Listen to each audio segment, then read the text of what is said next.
Hi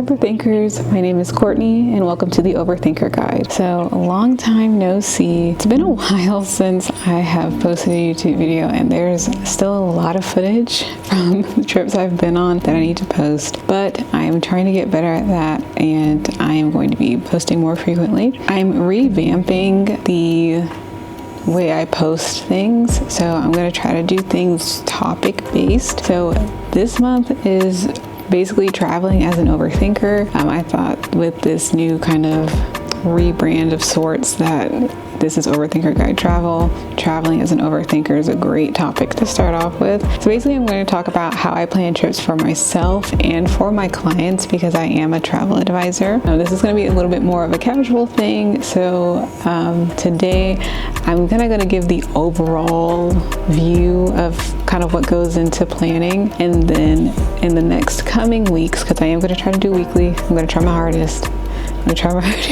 I'm going to kind of go into each kind of section of planning. So this is an overview, and then it'll go to before the trip, during the trip, and after the trip. Today, I'm just going to talk about things that I think about a lot when I'm planning a trip. So typically to start off with, and this is my personal travel, there's of course going to be a destination I want to go to or a cruise I want to go on, but typically I'll see something that sparks my interest, like maybe somebody did something cool on TikTok or Instagram or YouTube, and I'm like, oh, that looks fun. Let me look into that and see if I can do that. So then I start researching. If it's a particular city that they went to, I start researching that city. Where should I stay? How far is that from the airport? How long does it take to get from the airport to that part of the city? I've started thinking about all of this, and then one of the things I think about a lot, because I absolutely hate driving. I hate driving. So I always try to look at public transportation because I do not want to rent a car. I'm trying to see how reliable is that public transportation where I'm going. Can I do that, or will I have to take Ubers or taxis or Lyfts everywhere? Because I hate driving. So that's probably one of the biggest things I look at and I focus on. And then after that, I start thinking about, okay, well, what is there to eat there? I like to eat. I like to consider myself a foodie. So I'm looking at the restaurants that are nearby the activity I'm trying to do, or nearby the hotel, popular places. As I'm thinking about these things and as I'm gathering these things, I put everything into a map. So I typically, once I get started, the first thing I really do is make the map.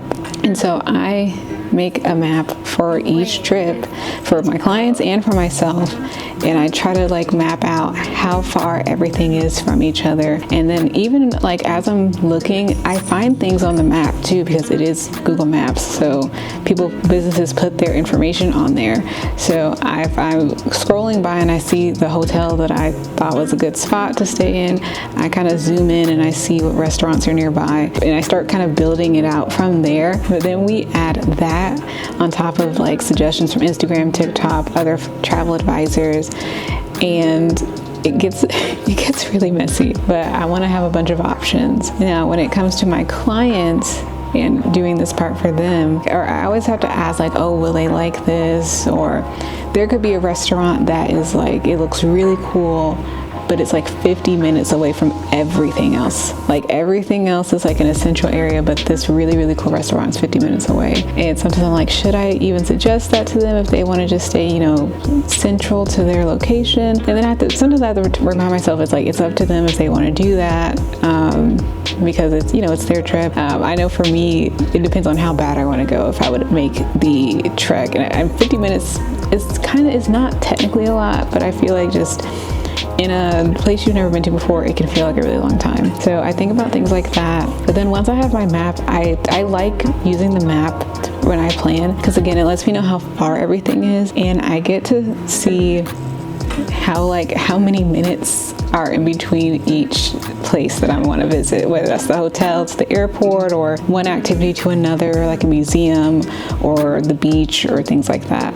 So really love the map. I think my friend told me about it actually. When my friend told me about that when I was planning our trip to New Orleans, best thing, I have never stopped using it ever since. It's just that it's a lot of work. So That's one thing I do when I'm planning trips. So that's like destination based. Then when we get into cruises, it gets just a tiny bit more complicated, only because when you go on cruises, you're going to multiple destinations, not just one. And there are some trips that you go on that you're going to multiple destinations. But when it comes to the cruising aspect, of course, I'm gonna have the port city that I'm leaving out of.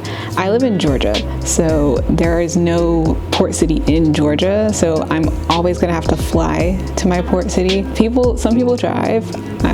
Like I said earlier, I hate driving. I'm not driving. I don't care. I'm paying that plane ticket price to fly. So I will fly in a day before. That is a big rule of thumb in the cruise world, to fly in the day before your cruise, because anything can happen.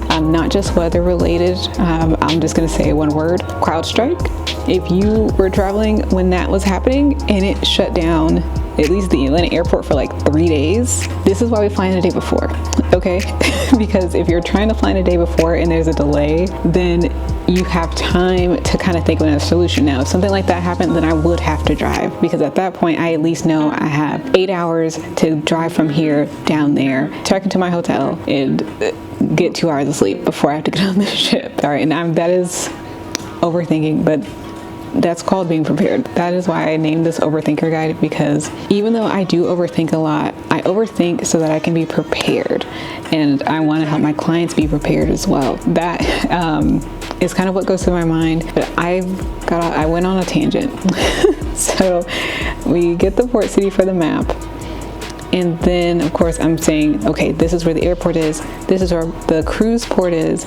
And then I'm looking at, okay, what hotel can I stay at? And that's all what, Travel Advisor is doing for you. They're thinking about these things. We have our cruise port, we have our cruise terminal, we have our hotel, and then we have to think about your actual stops. If you're doing an excursion, typically you don't really need to map out your stops, because your excursion is going to take up most of your time in port, depending on the excursion type that you choose. Because if you're choosing one that's out of the way, that is going to take up most of your time. If you're choosing one that's closer to the port, it's typically like a walking tour that's going to show you around the area, so you kind of know the city that you're going into. So it's a little less work in that respect. But if you're not doing an excursion, well, now I have to look to see, what can I do in this port city that's fun? What's some free activities I can do? Is there a museum I can visit that's near the terminal? Is there a restaurant nearby? So I have to think about that.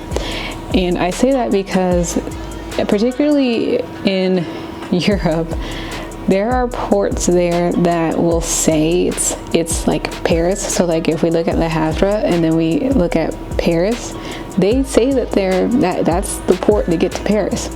But Paris is a 3-hour drive from the cruise port. Really, you have to have, if you're intending on going to Paris, you kind of have to have an excursion so you can get the transportation to Paris. Now there are other solutions, like there are some coach buses that may do pickups, but it's hard to rely on them, especially because, again, it's a 3-hour drive. Most times you're in ports for like maybe 10 hours. Sometimes it's an overnight port, but you have to keep in mind the time it takes to get there and the time it takes to get back. So if it's 3 hours, that's 6 hours of your time taken away automatically. So I think about that. Like, I think about things like that, and that's when I start overthinking, because I got to make sure, do I have time to do all the stuff that I want to do? That's kind of what goes into planning for myself and for my clients. In the other videos to come, I'll be talking about more so before travel, so kind of like the prep for your trip. During the trip will be another one, but I kind of already talked about that. But again, once you're there, plans always change, so you got to leave room for that. And then I'll talk about after your trip, which technically is still kind of before, but I'll explain that in the later videos. Well, if you like this video, please leave a like down below. Comment if you've ever done any overthinking while traveling. Did anything I say trigger you in any way? Let me know in the comments. Also subscribe if you'd like to see more videos like this. But until next time, I promise I'm going to be posting more frequently. I will see you later, Overthinkers.